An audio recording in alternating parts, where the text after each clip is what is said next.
السلام علیکم ورحمۃ اللہ وبرکاتہ۔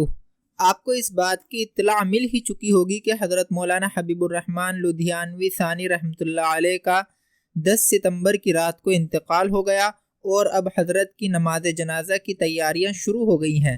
حضرت کی نماز جنازہ کے بارے میں اطلاع یہ آئی ہے کہ حضرت کی نماز جنازہ آج رات یعنی جمعے کی رات میں 8:30 بجے فیلڈ گنج چوک جامع مسجد لدھیانہ کے باہر ادا کی جائے گی۔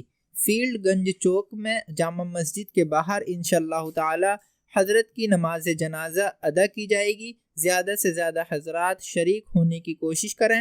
اللہ تعالیٰ سے ان کے لیے دعا کریں کہ اللہ تبارک و تعالی ان کو جنت الفردوس میں اعلیٰ مقام عطا فرمائے اور گھر والوں کو صبر جمیل عطا فرمائے اور امت کو نعم البدل عطا فرمائے۔ حضرت کی نماز جنازہ رات 8:30 بجے 10 ستمبر کو ادا کی جائے گی انشاءاللہ تعالی۔ السلام علیکم ورحمۃ اللہ۔